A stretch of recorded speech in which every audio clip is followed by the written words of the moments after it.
some people tell the story of the African American life from a place of bitterness and pain. No, we've gone past that. Now, when you tell the story from a place of bitterness and of pain, you end up breeding hate. You end up breeding kids, young people with hate. You end up breeding racism. But when you tell the story of the African American from the point of strength, from the point that a child, the male African American, sees himself as a warrior, sees himself as a champion that has evolved over time. Tell your children the story of their heritage, their roots, so as to avoid identity crisis. Now, what are the African Americans lacking in this country? Is heritage, is identity. That was what was rubbed off from the African American male. Because you were told that you're from Africa, but you have no connection with Africa. That is a lie. You're black, you're black. You're African. That is your roots, your royalty. So the African American child needs to know that they have a home, they have a place where they're coming from. If you want to destroy a man, take his identity from him. One of the reasons why some of our young men are ending up in jail is because nobody prepared them for what the times has to offer. The times are tough, they are hard.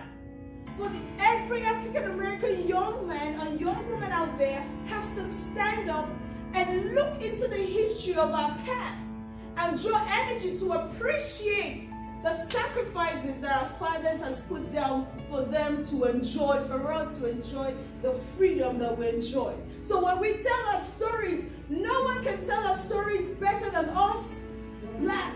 But we must tell our story with sense. We must tell our story to draw energy from these experiences. We must tell our story to propel us to succeed. We must tell our story so our children will appreciate every opportunity that they have. Let them not see life as a privilege, that everything they're enjoying today is a privilege. No, it's not. It's not their right. It's just an opportunity that other people has put down their blood for. It helps them go out there to vote.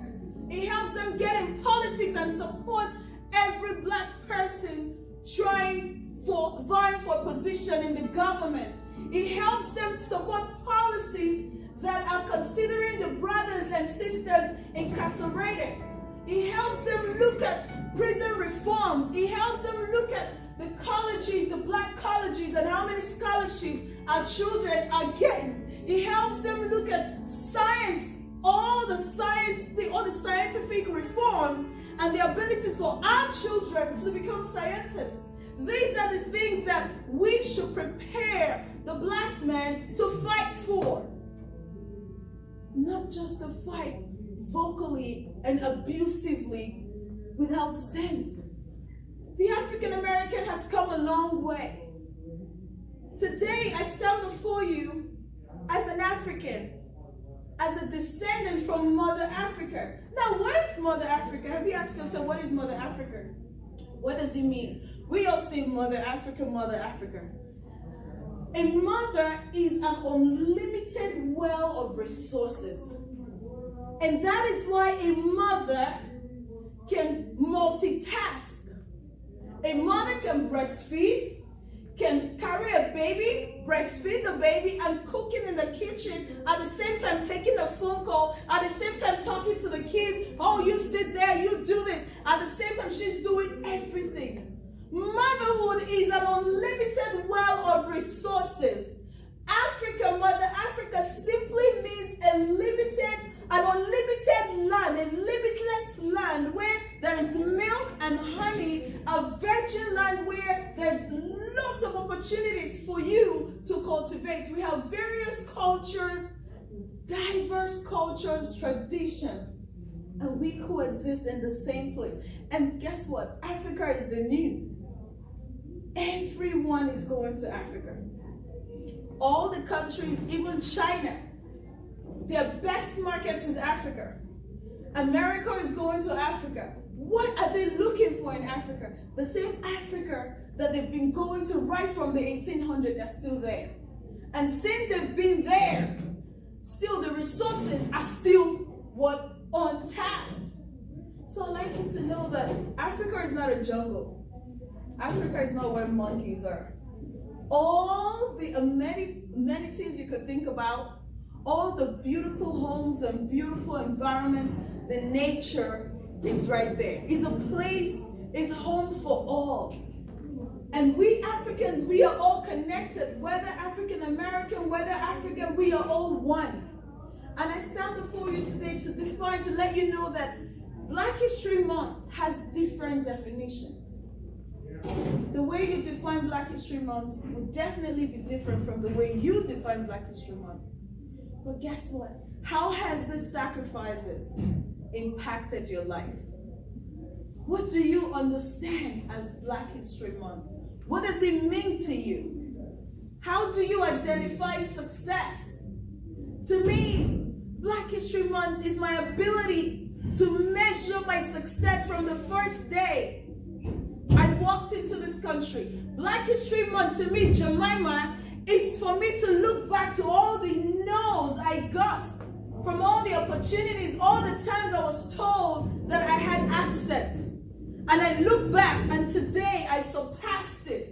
All the places I was told no, and today I have a yes and I'm leading in those areas. All the places that I was talked down at, but today I shut them. My endeavors shut them. What does Black History Month mean to you as a person? Black History Month means to me looking at all the representatives, all the Black women that got into the government, all the Black men, looking at Obama himself. That's Black History Month. Black History Month means looking at our heroes back then, all their dreams, that I am living the life that a slave once dreamed, according to Maya Angelou. Today we live freely. Today we live in a land filled with milk and honey. Yes, we built it. Everyone knows that the Black man built this country. But that's not enough. We must come together, not to fight the physical fight, but to fight the mental slavery. We are no longer slaves, we are free, but we are not free yet. We are not free yet. There's something called mental slavery. As long as there are restrictions everywhere for the Black race, we must continue to fight. And we must come together as one and drop down all the hate and all the bickeries and all the restrictions that we put among ourselves and realize that we're going to leave here one day. But before we leave, what memories would you leave behind? Have you prepared your kids for the future? You're not going to be here the next 50 years or 60 years, but your children are going to be here. How much of their history do they know? Are they struggling with identity crisis? Today I encourage you, deal with identity crisis. Know that you're royalty. You are from Africa. You are from a land filled with milk and honey, and there's limitless opportunities for you. Let your mindset change today. Thank you.